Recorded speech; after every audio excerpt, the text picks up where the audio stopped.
사랑하는 여러분, 오늘 참으로 좋은 날입니다. 하나님께서 우리에게 복되고 좋은 날, 행복한 날을 허락하여 주셨습니다. 감사한 마음으로 우리 하나님 앞에 예배 드립시다. 다 같이 사도신경으로 우리의 신앙을 고백합니다. 전능하사 천지를 만드신 하나님 아버지를 내가 믿사오며 그 외아들 우리 주 예수 그리스도를 믿사오니 이는 성령으로 잉태하사 동정녀 마리아에게 나시고 동료 빌라도에게 고난을 받으사 십자가에 못 박혀 죽으시고 장사한 뒤 가운데 죽은 자 가운데서 다시 살아나시며 하늘에 오르사 전능하신 하나님 우편에 앉아 계시다가 저리로서 사망과 죽은 자를 심판하러 오시리라. 성령을 믿사오며 거룩한 공의와 성도가 서로 교통하는 것과 죄를 사하여 주시는 것과 공의 다시 사는 것과 영원히 사는 것을 믿사옵나이다. 아멘. 할렐루야. 존귀와 영광 받으시기에 합당하신 하나님 아버지, 영광과 찬송을 올려드립니다. 허물과 죄로 죽었던 저희에게 예수 그리스도를 통하여 하나님 자녀 삼아주시고 날마다 믿음으로 살아갈 수 있도록 성령님 동행하여 주신 감사합니다. 이 시간 마음 모아 정성껏 주님께 나왔습니다. 하늘의 신령한 은혜와 땅의 기름짐으로 채워주옵소서. 나라와 민족을 지켜주옵시고 대통령을 비롯하여 의정자들이 하나님을 두려워하며 바르게 판단하는 지혜를 주옵소서.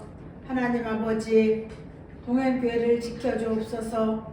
기도하면서 새로운 아이템을 찾고 있습니다. 주님의 인도하심을 간구합니다. 길이 아리면 막아주시고 길이면 순적히 열려지게 하옵소서.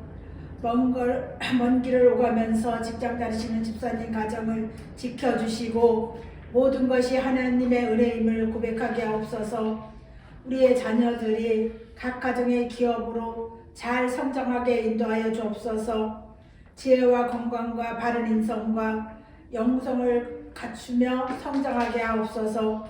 전 성도가 하나님을 만나는 신앙인, 껍데기만 그리스도인 모습이 아니라 신실한 그리스도인으로 거듭나게 하옵소서. 이 시간 말씀 전하시는 전도사님 성령으로 인도하여 주시고 모두가 은혜 받는 귀하고 복된 시간 되게 축복하여 주시옵소서. 살아계신 예수 그리스도 이름으로 간절히 기도하옵나이다. 아멘. 하나님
읽어드릴게요. 오므리의 아들 아합이 사마리아에서 22년 동안 이스라엘을 다스리니라. 오므리의 아들 아합이 그 이후에 모든 사람보다 여호와의 보시기에 악을 행하여. 아멘. 열왕기상은 이제 22장으로 마치고 있는데요. 마지막 3장은 아합을 집중적으로 다루고 있습니다. 20장, 21장, 22장 3장에 걸쳐서 아합을 주인공으로 해서 과연 아합이 어떤 일을 행했느냐, 어떤 것을 선택했느냐를 우리에게 보도해주고 있는 거죠. 이제 이 이야기를 좀 할 건데요. 첫 번째 20장에서는요, 이제 북쪽에 살고 있는 아람 왕 벤하닷이 남쪽에 있는 북이스라엘을 침공한 사건을 보도하고 있습니다. 아람 왕이라고 하면 지금의 시리아에 해당하는 곳이고요. 지금도 다마스커스, 즉 다메섹이 수도지만 그때 당시도 수도였습니다. 시리아, 그러니까 아람 왕. 그 베나닷은요 아주 강력한 전제 군주였습니다. 그래서 그 자신의 남쪽에 있던 북이스라엘을 아주 우습고 하찮고 만만하게 생각했습니다. 그래서 싸우지도 않고 사신을 보냅니다. 아합 왕아, 너 나한테 지는 거 알지?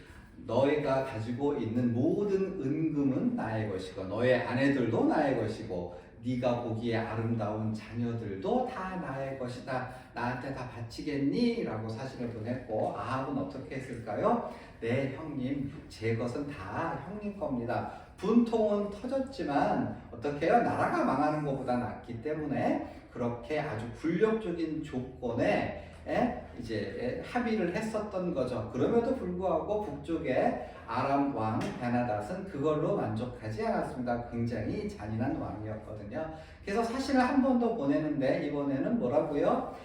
그래, 네 거는 다 내 거, 오케이 됐는데 그 정도로는 좀 부족하고 너의 신하들의 은금, 너의 신하들의 아내들, 너의 신하들의 아름다운 자녀들도 나의 신하들의 것이야. 그러니까 내일 이맘때쯤에 나의 신하들을 왕창 보낼 테니까 그 나의 신하들이 너의 신하들의 집으로 가서 집을 샅샅이 뒤져서 원하는 것, 좋은 것, 아름다운 것은 다 가져갈 거야. 오케이 했는데 그 조건은 아합이 들어주지 못했습니다. 우리 신하들하고 사기를 했는데 신하들이 반대를 해요. 왕이시여, 그거는 받아들이면 안 됩니다.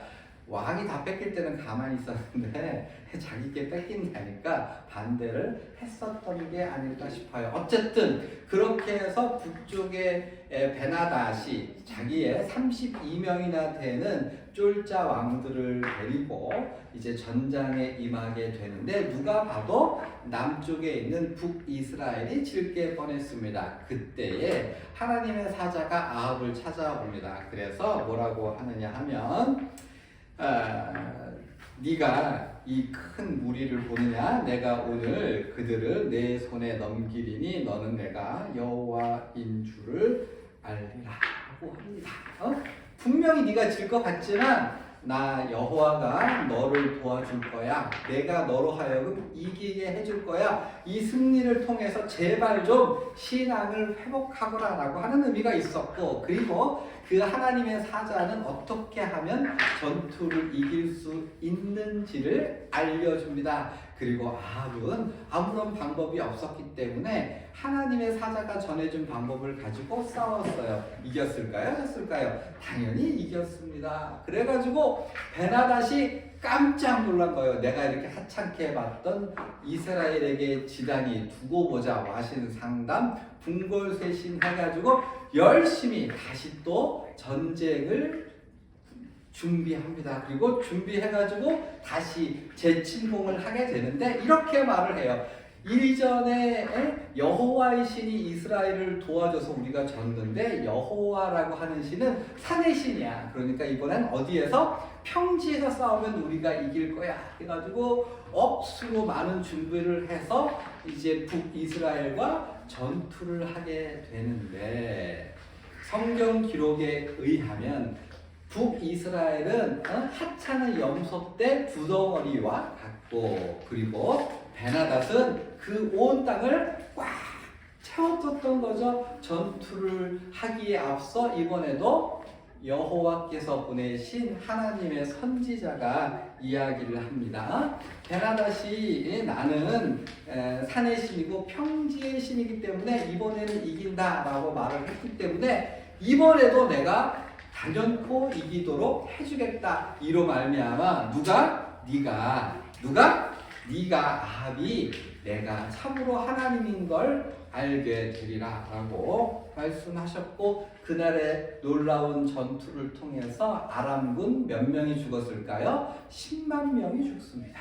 10만 명이 죽었고 나머지 2만 7천 명은 아 뜨거워라 해서 도망을 가서 목숨을 구하나 싶었는데 뭐가요? 성벽이 확 무너지면서 2만 7천 명이 죽었고, 이번에 베나닷은 완전히 패닉에 빠져요. 그래서 도망가가지고 어디로? 골방에 들어갑니다. 지금 나는 죽었구나. 그래가지고 목을 깨끗이 씻고 이제 죽을 날만 기다리고 있는데 아합이 베나닷을 용서해 줍니다. 승리에 취했던 거죠. 이야, 내가 승리를 했단 말이지. 야, 베나닷은 나의 형제야. 야, 걔 데리고 와. 그래가지고 약조를 하고 내어줍니다. 그때 하나님의 사자가 누구를? 아합을 비난합니다. 여호와께서 죽이기로 한 자를 네가 살려줬으니 아합 너의 목숨으로 베나닷의 목숨을 대신하리라. 이렇게 20장이 마무리되고 있는 거죠. 20장 내용 정리하면 뭐죠? 분명히 하나님께서 주신 놀라운 승리와 영광을 체험했음에도 불구하고 그 승리와 영광에 취해서 자기 본분을 잃어버리고 감사하지 못하고 하나님께서 하신 일을 기억하지 못했을 때 그것이 뭘로? 저주로 돌아왔단 말입니다. 그렇게 해서 20장이 마무리되고 21장은 포도원 사건입니다. 그렇게 전쟁에서 이제 승리한 다음에 사마리아로 돌아왔는데 사마리아 앞에 아주 아름다운 포도원이 있었어요.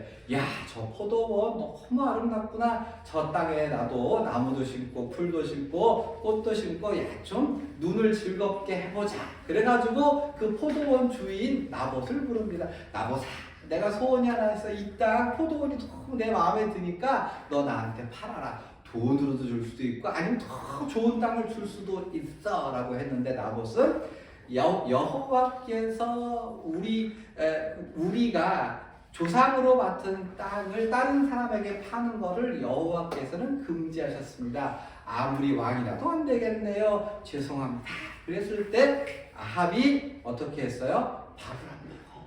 그리고 삐져가지고 자리 보존하고 누워가지고 누구랑 똑같죠. 화가 나면 밥 안 먹고 그죠? 말 안 하고 그렇게 삐져 있는 거야. 그때 그의 아내 악녀누가 이세벨이 아이고 남자가 돼가지고 당신이 왕이야? 그러면서 작전을 펴는데 거짓 증인을 내세우고 재판을 열어서 그 땅 주인 나봇을 거짓 증인 여호와와 왕을 저주했다라고 하는 제목을 뒤집어 씌워서 돌로 쳐서 죽이고요. 그리고 왕에게 갑니다. 왕이 여보, 내가 당신을 위해서 포도원을 준비했어. 그러자 아합이 그 이야기를 듣고 벌떡 일어나서 아이고 좋아라 하면서 그 땅 포도원을 차지하러 가는 그 길목에 누가? 엘리야가 나타나죠. 엘리야가 나타나서 네가 죽이고 빼앗았느냐라고 하면서 야, 나봇이 죽어서 그 피를 흘렸을 때 개들이 그 피를 핥았지 바로 그곳에서 네가 죽고 네 피를 똑같이 개들이 핥을 거야. 그리고 더 못된 일을 행한 이세벨의 살을 개들이 먹게 될 거야 라고 하는 심판을, 무시무시한 심판을 선언합니다. 그런데 그 이야기를 듣고 아합이 어떻게 했습니까? 옷을 찢고 회개하고 붉은 배를 동이고 그리고 걸음도 천천히 다니고 풀이 죽어서 지냅니다. 그러자 하나님께서 엘리야를 다시 보내세요. 뭐라고요?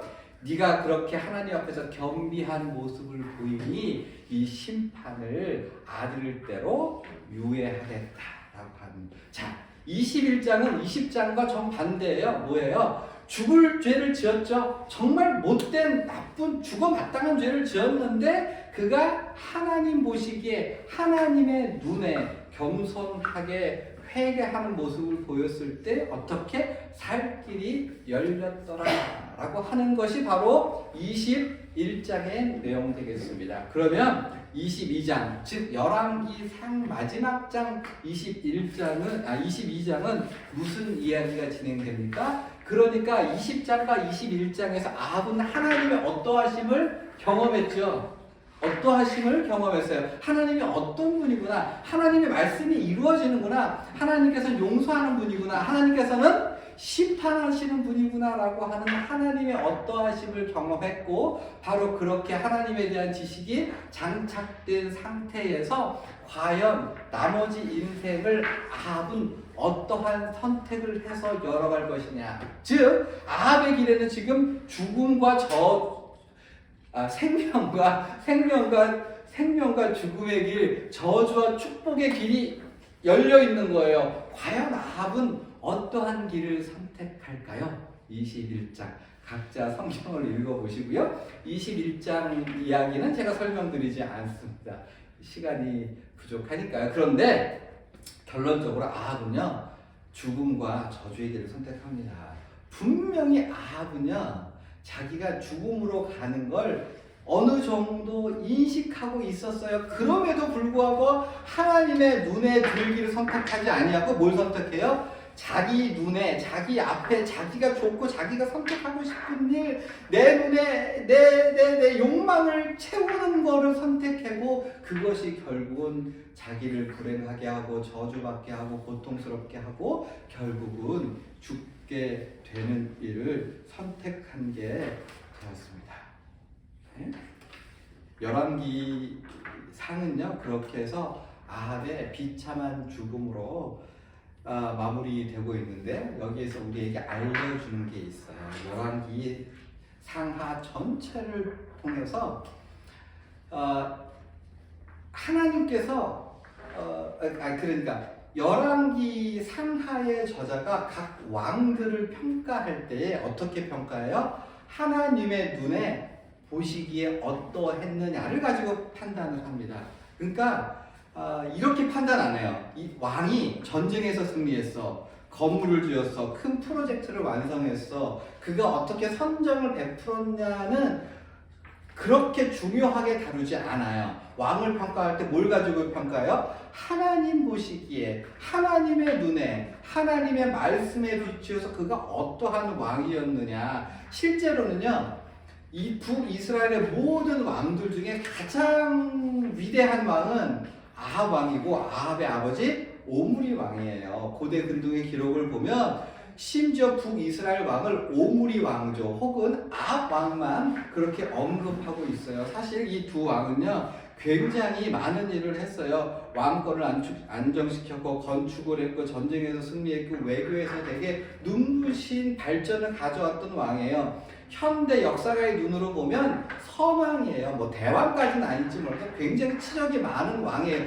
그럼에도 불구하고 성경 저자는 악한 왕의 대명사로 아합과 오므리를 이야기해요. 왜요? 하나님의 보시기에, 하나님의 눈에 합당하지 않았기 때문에.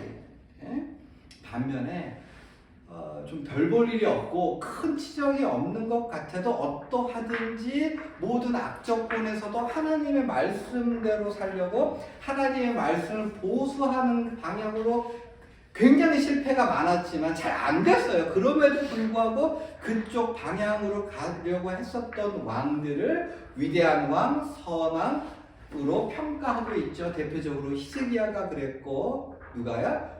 요시야가 그랬었던 거죠. 그래서 열왕기서 전체는, 특별히 아합 왕이라고 하는 이 단면을 통해서 우리에게 뭘 보여줘요? 야, 너희는 너희 인생에, 그러니까 사람들이 평가하는 그러한 걸로 네 인생을 평가할 게 아니라 하나님 눈에, 누구의 눈에? 하나님의 눈에 보시기에 아름답고 합당한 방향으로 살아야 할 것이 아니냐가 열왕기서 전체가 우리에게 보여주는 메시지가 되겠습니다. 이거는 쉽지 않은 일입니다. 세상 사람들은 끊임없이 세상적인 가치관으로 우리에게 주입시키고 있는데 우리는 뭐 해야 돼요? 그것과 맞서 싸워서 우리는 무엇보다 누구 앞에? 하나님 앞에 인정받는 삶을 살아야 그 싸움을 싸우는 것이 바로 믿음임을 성경은 우리에게 알려주고 있어요. 설교를 정리하는데요. 사랑하는 여러분, 하나님의 눈앞에 하나님의 눈에 두는 삶을 두 가지만 말씀드릴 거예요. 두 가지. 첫 번째, 예배 중심이야. 너무 당연하고 예배 중심. 열왕기서는요, 왕들이 예배에 어떠한 태도냐를 가졌냐를 굉장히 중요하게 따져 묻습니다. 북이스라엘 왕들이 대부분 다 부정적인 평가를 받아요. 왜요? 그들이 예배를 하찮고 우습고 만만하게 생각했기 때문에. 제대로 예배드리는 왕이 없어요. 우리는 예배를 어떻게 생각하나요?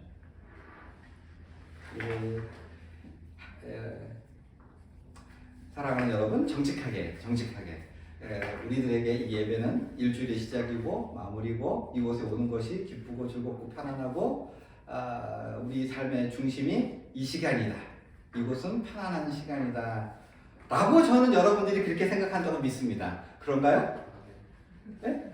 그런 면에서 진짜 감사했어요. 우리 하나님 앞에 그래도 이렇게 사람들이 보기에는 어떨지 몰라도 이렇게 보이는 게 예배 시간에 오는 게 무거운 짐이 아니라 우리가 좀 편안하게 쉬는 시간이 되었고 오는 것 자체가 기다려지고 또 이곳에 와서 좀 마음을 좀 내려놓는 시간이고 또 여러분들이 가끔 이 말씀을 들었는데 이걸 가지고 여러분들의 삶을 재조정하려고 하고 비춰보려고 했었던 그 진지한 모습들은 우리 하나님께서 우리에게 주신 굉장히 큰 은혜고 그래서 우리는 감사할 수 있고 한편으로 이것은 우리의 뭘로? 자부심으로 삼아도 예수님의 이름으로 저는 여러분들을 칭찬하고 저도 칭찬받아야 될 수 있는 자격이 이만큼은 있다고 생각합니다. 저는 이 시간이 좋기 때문입니다.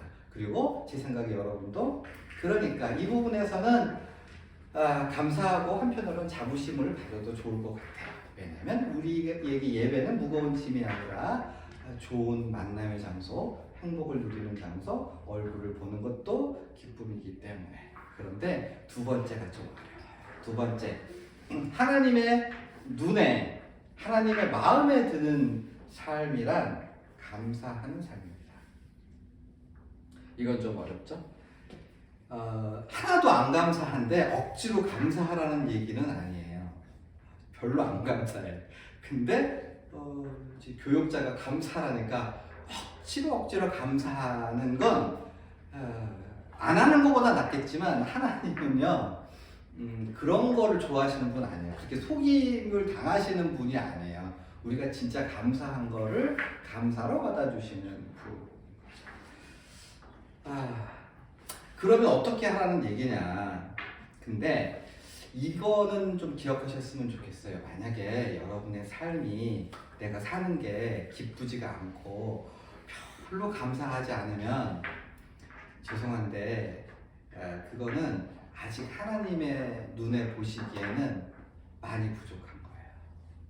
하나님이 우리의 삶을 우리를 되게 기뻐하시는 삶이라고 하는 건 우리 자신이 견딜 수 없이 감사하고 감격과 벅찬 마음으로 살아갈 때 하나님께서 아이고 내 자식이라고 내 마음에 쏙 든다라고 말씀하실 수 있어요. 여러분이 흔히 하는 얘기로 돈을 많이 벌거나 무슨 큰 일을 하거나가 하나님이 기뻐하시는 게 아니라 뿔 달린 황소를 일주일에 하나씩 드린다 보다 하나님이 진짜 기뻐하시는 제사는 그 태도는 삶이 너무 기쁘고 감사한 거예요. 아침밥을 차렸는데 이게 너무 감사해.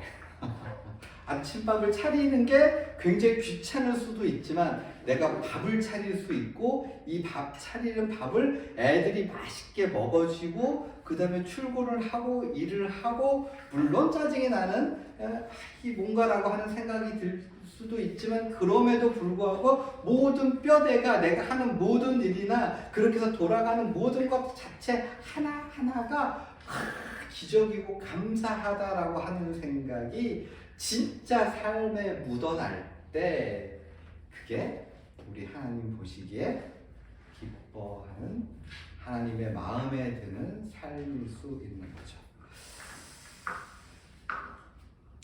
뭐 일상이 눈을 뜨면 감사하고 밥을 먹으면 감사하고 물을 먹어도 감사하고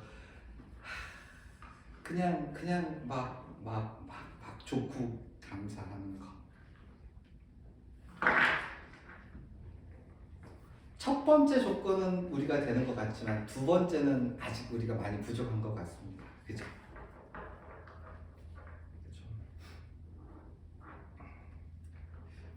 이 일을 위해서 서로를 위해서 더 많이 기도해주고 하나님께 더 많이 나아가고 그러기 위해서 성령의 충만함을 던지고 그래서 진짜 우리 하나님 마음에 드는 야 우태가 너는 진짜 내 마음에 든다. 너는 내 눈에 쏙 들어가는 아이다.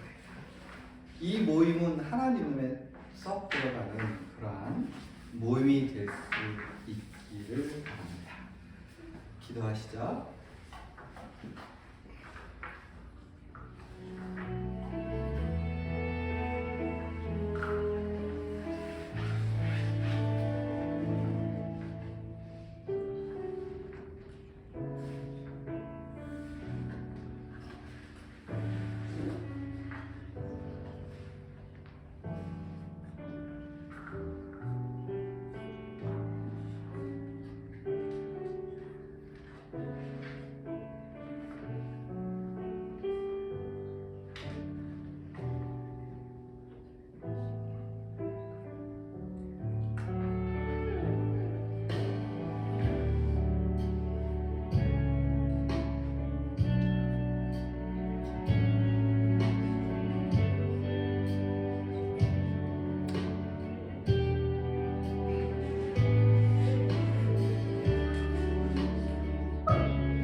살아계신 아버지 하나님, 우리가 살아가면서 가끔은 세상 사람들의 잣대로 우리 자신을 판단하고 생각하고 비교하면서 불행해하고 억울해하고 힘들어하는 때가 있음을 고백합니다. 그러나 사랑의 아버지 하나님, 우리가 이 땅 가운데 살아갈지라도 오직 주께서 바라보시는 그 눈으로 우리 자신을 바라볼 수 있게 하여 주시고 이 세상 살아가는 하루하루 동안에 억울함과 힘듦이 있을지라도 주께서 주시는 기쁨, 주님을 향한 감사로 벅차게 살아갈 수 있도록 주님 주장하여 주옵소서. 우리들의 마음을 성령으로 충만케 하여 주옵소서.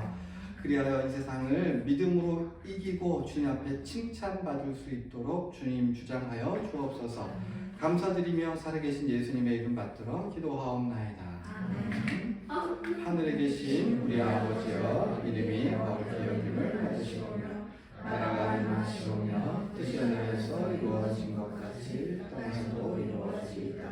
오늘 우리에게 일용할 양식을 주시옵고 우리가 우리에게 죄진 자를 사하여 준 것 같이 우리의 죄를 사하여 주시옵고 우리를 시험에 들게 하지 마시옵고 다만 악에서 구하시옵소서.